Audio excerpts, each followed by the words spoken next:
I am vengeance. I am the night. I am Batman! Greetings, children of the screen, your friendly neighborhood nerd scum here once again, coming at you with another episode of Nerd Needs, the show where I share with you guys all the things I need from deep down inside my nerd soul.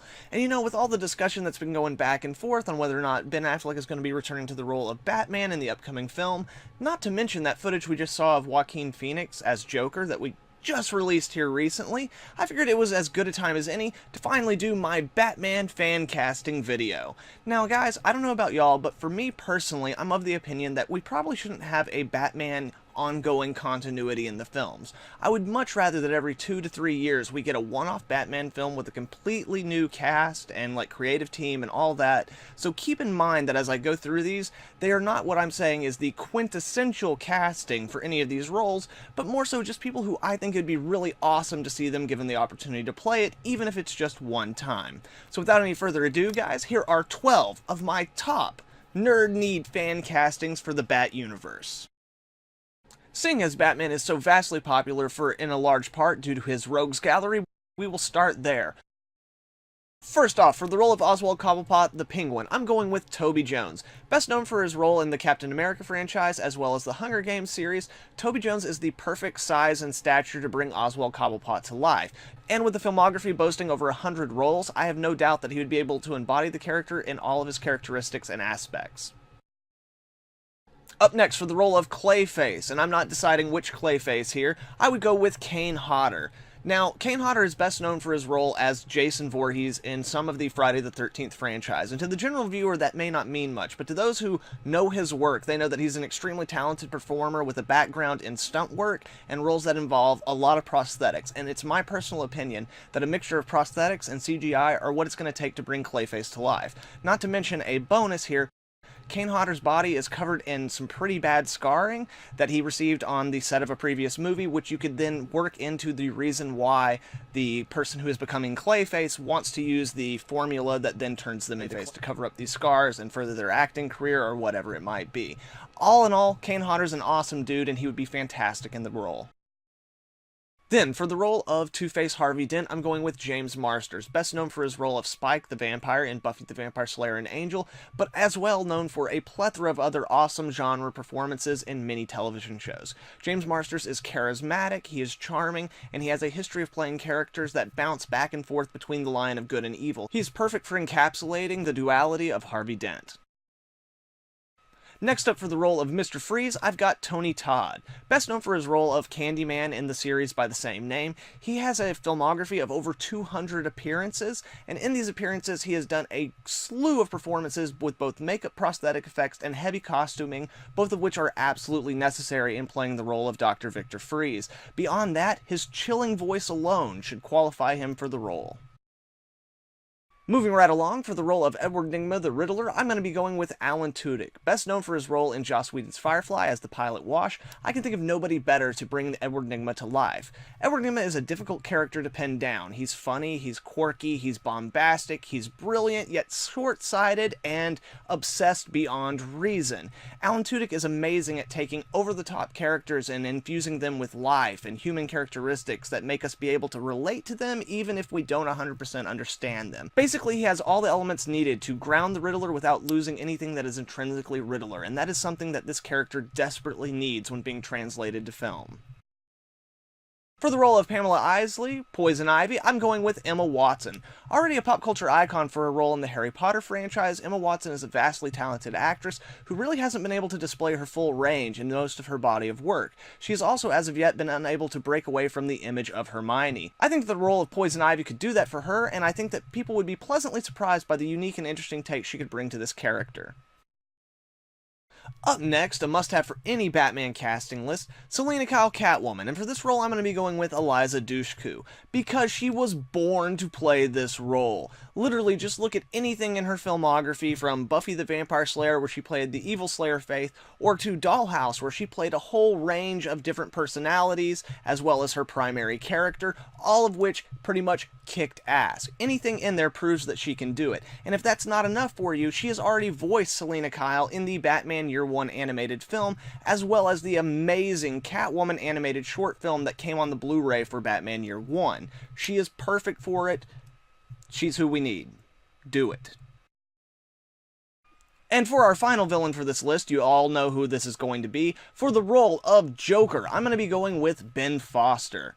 Now, you might be familiar with his work in films like Alpha Dog, Pandorum, or Kill Your Darlings. He is a completely underrated and highly immersive actor who plays unhinged characters in such a maddening way that I just cannot think of anyone more perfect for the Clown Prince of Crime. I mean, come on, just look at that smile, people. Jesus. So, moving right along into Batman's allies. You can't have a Batman movie without a Commissioner James Gordon. And for mine, I'm going to be choosing bona fide badass in the flesh, Bryan Cranston. This guy has proven time and time again that there is little to nothing he cannot do. And also, I mean, just look at this picture. Holy shit, I know, right? And I mean, if that's not enough to convince you, then guess what? He also has already voiced Commissioner Gordon in Batman Year One. So if this isn't enough to convince you, then just go give that a watch, and I have no doubt you will be sold. And equally as important to Commissioner Gordon is Alfred Pennyworth. And for me, there's only one guy who can really play Alfred Pennyworth, and that is Anthony Stewart Head. You might know his work from Little Britain, or Buffy the Vampire Slayer, or Repo the Genetic Opera, or here recently from voicing Alfred in the DC animated movie Gotham by Gaslight. He manages to bring so much to a character who has so little screen time and even less dialogue. He is just absolutely the person who needs to embody Alfred in a live-action film. If he can bring that much to it just through his voice performance, then imagine what he could do in a live-action film.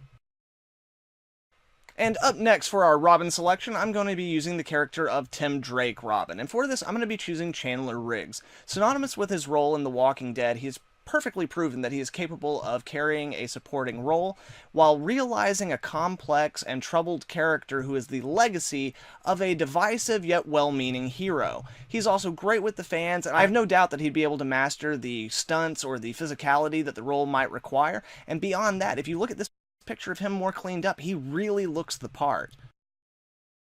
Right on, children of the screen, and last but certainly not least, the Dark Knight, the Cape Crusader himself, Bruce Wayne Batman. And for me, over the last decade, there's really only been one actor that I've been able to imagine under the cowl, and that is Karl Urban. Now, while I know that a lot of people may not consider Karl Urban to be the best actor because some of the films he's been in haven't been the best films, he is actually an extremely talented and versatile actor. Even though he's played many archetypal characters, you can look at each of those characters and see unique and different elements that he has brought to them. Beyond that, he has been in Lord of the Rings, Dredd, and Chronicles of Riddick, all three movies where he had to have most of his face covered for the majority of the movie and still managed to give a fully realized performance. Now, he is a great actor, but even moving beyond the acting side of it, if you look at Karl Urban, he looks exactly the way that Bruce Wayne is drawn in the comics. Also, we've seen from his multiple roles that he is perfectly willing and dedicated to changing his body size to fit the character that he's playing. So while right now he may not be quite as buff as we'd like Batman to be, I have no doubt that he would be able to get there. And in terms of the action, we definitely don't have to worry about it. Just look at his filmography. This dude has done a slew of action movies, so I know that the action would end up being absolutely dope. He knows how to work with stunt teams, he knows how to learn the stunts himself, he knows how to learn the choreography. I have no problem believing that Karl Urban could just be absolutely perfect as Batman, but even more so important is Karl Urban understands how important this character is to the fan base. He did the same thing with the character of Bones in Star Trek. He did everything he could to honor that character and make the fans feel that like this was something for them. It wasn't something that was being taken from them and exploited, and that is something that you definitely need with a big character like Batman. The fans have to have faith in the person playing this character, faith that they're going to protect the character for us, even if the realities of that are that really the studio's in control and the actor has very little say in it. What I'm trying to say, guys, is Karl Urban is a badass pimp motherfucker, and for me, there's no one else who can properly play Batman. Right on, guys, those are 12 of my Bat fan casting nerd needs, and you know, I just need them. But you know what, guys, I need more than that, because when I was making this list for this video, y'all got 12, but I came up with about 40 casting options. So if you want to see the rest of those, let me know down in the comments below. Also, guys, let me know in the comments, who would you like to see play Batman, or any of the characters from his Rogues Gallery or his allies? Just put it right down there. So guys, I really hope you enjoyed this video. If you did, please leave a like and share it with some friends. That's more important now than ever. Also, if you're not subscribed, please subscribe and hit that little bell so you can get updates on all the dope content I'll have coming out in the future. Furthermore, if you'd like to follow me on Instagram or Twitter, I will have the link for that in the description below. Thank you very much, children of the screen. Hope you all have a good one. Nerd Scum, out.